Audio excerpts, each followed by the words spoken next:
Assalamualaikum warahmatullahi wabarakatuh. Perkenalkan, nama saya Syahfadah Pujangga, berasal dari kelas MI1C dengan nomor BP atau NIM 2001092067. Pada video kali ini saya akan menjelaskan tentang deadlock di dalam sistem operasi. Yang pertama, pengertian deadlock. Deadlock adalah kebuntuan di dalam sistem operasi, berarti suatu kondisi di mana sekumpulan proses tidak dapat berjalan kembali atau tidak adanya komunikasi antar proses. Definisi lainnya yaitu sekumpulan proses yang terblok, yang tiap proses tersebut memegang sumber daya dan menunggu untuk mendapatkan sumber daya yang dipegang oleh proses di dalam kumpulan tersebut. Atau deadlock, atau pada beberapa buku disebut deadly embrace, adalah keadaan di mana dua program memegang kontrol terhadap sumber daya yang dibutuhkan oleh program yang lain. Tidak ada yang dapat menunjukkan proses masing-masing sampai program yang lain memberikan sumber dayanya, tetapi tidak ada yang mengalah. Itu juga bisa dikatakan deadlock. Yang kedua, ilustrasi deadlock. Gambar ini menjelaskan yang pertama yaitu pada satu jalan yang memungkinkan hanya satu arah yang berjalan.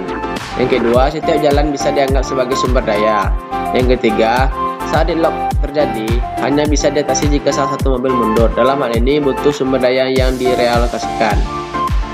Yang keempat, bahkan beberapa mobil harus mundur jika deadlock terjadi. Yang kelima, pada kasus ini juga bisa terjadi kelaparan, yaitu ada proses yang tidak terlayani. Ketiga, prinsip deadlock. Proses disebut deadlock jika proses menunggu suatu kejadian tertentu yang tak akan pernah terjadi atau kondisi di mana dua proses atau lebih tidak dapat meneruskan eksekusinya. Yang kedua, sekumpulan proses berkondisi deadlock jika setiap proses yang ada di kumpulan itu menunggu suatu kejadian yang hanya dapat dilakukan oleh proses lain yang juga berada di kumpulan itu. Proses menunggu kejadian yang tak akan pernah terjadi. Yang keempat, syarat-syarat terjadinya deadlock.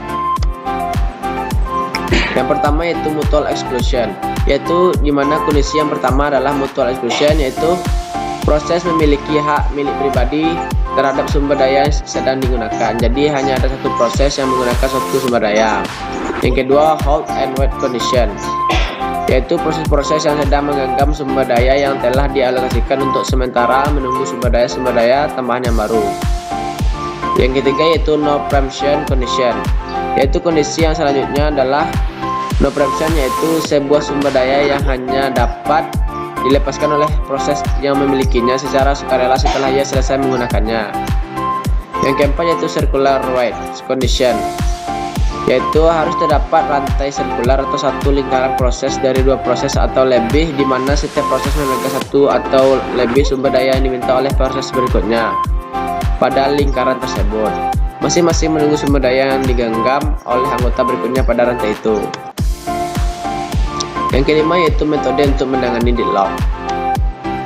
Yang pertama, deadlock prevention atau metode pencegahan terjadinya deadlock, yaitu pengondisian sistem agar menghilangkan kemungkinan terjadinya deadlock. Pencegahan merupakan solusi yang bersih dipandang dari sudut tercegahnya deadlock. Jika mulanya satu atau lebih proses akan menyebabkan terjadinya deadlock. Proses tersebut tidak akan dimulai sama sekali.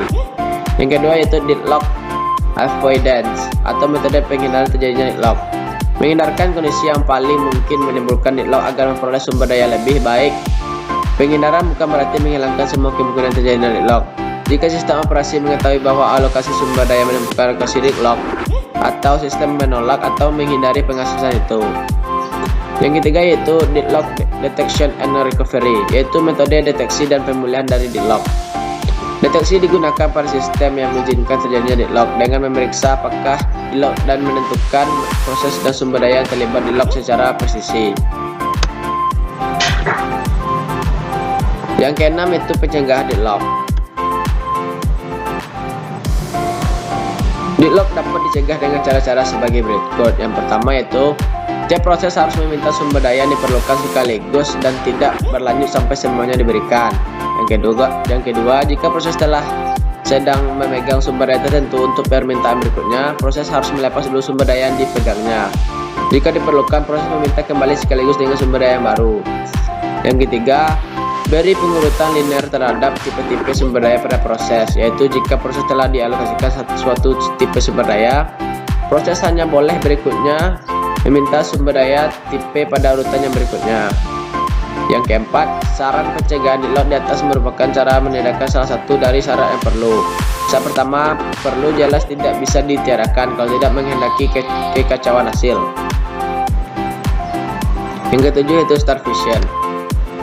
Starvation adalah kondisi yang biasanya terjadi setelah deadlock. Proses yang kekurangan resource karena terjadi deadlock tidak akan pernah mendapat resource yang dibutuhkan sehingga mengalami starvation atau kelaparan.